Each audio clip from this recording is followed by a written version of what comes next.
I'm here with my friend Congressman Burgess Owens, newly elected congressman from Utah. Thanks for coming on. Gary, I'm looking forward to chatting with you. Very important topic, and Yeah. I can't wait to get into it a little bit with you.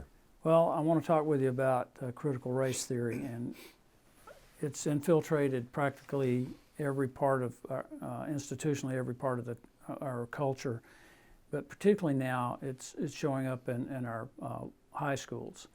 And we're seeing a lot of pushback from parents about this.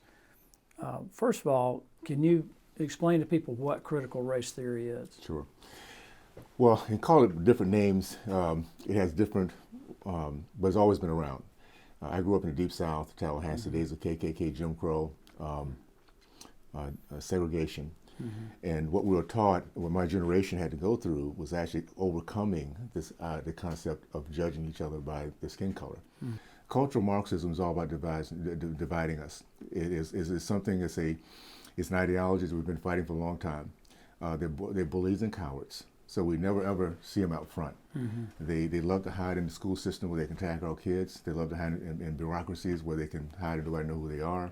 So we're fighting for the heart and soul of our country, Gary. We really are. Talk about your bill.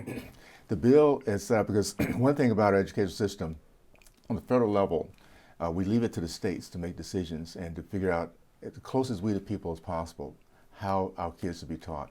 But on a federal level, we can mandate certain things. One is critical race theory should never be taught to federal employees, where people are told that because they're a particular color, they are oppressors, while others are victims.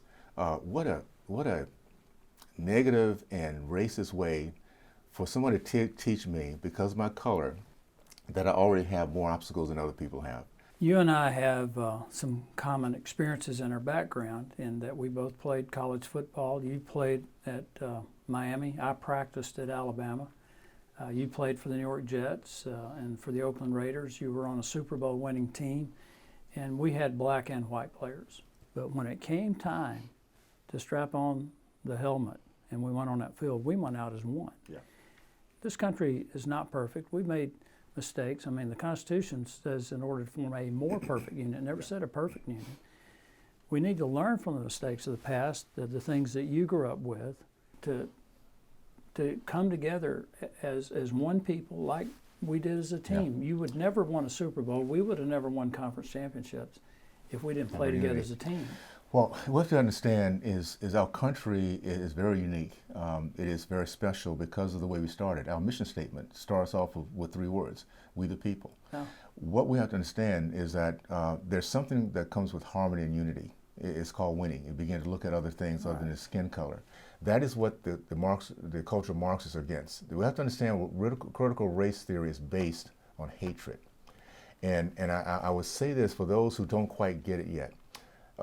Your children are being attacked right now. Your children are being told to hate other people, to judge other people, to be angry at other people, not because of what they've done, but because of the color of their skin. I was taught, Gary, growing up in the 60s, because I was one of 4 blacks to go to this all-white school. If you remember the movie, Remember the Titans? That was kind of my experience. And my mother, I remember standing in the kitchen, and she said, "Burgie, just remember not to let somebody else's problem become yours." She was telling me, don't let a racist turn you into one. And for my black friends out there, for the black community, don't let black racists and white racists turn you into a racist. I think that the American people will always do the right thing at the right time for the right reasons. We're just blessed in that way. We find out miracles, and it comes through contrast. It comes through Pearl Harbor or 9/11, in our case 2020. In 2020, we're gonna look back and realize that we've been under attack for a long time. Moms and dads are having conversations. Democrats, independents, and Republicans are having conversations, and once we the people start talking, we just win. And that's where I think where we are right now. We're talking more than ever before about the heartless nature of the hard left, and we're just not going to put up with it. We love our country too much to let these people turn us against each other. What a great message!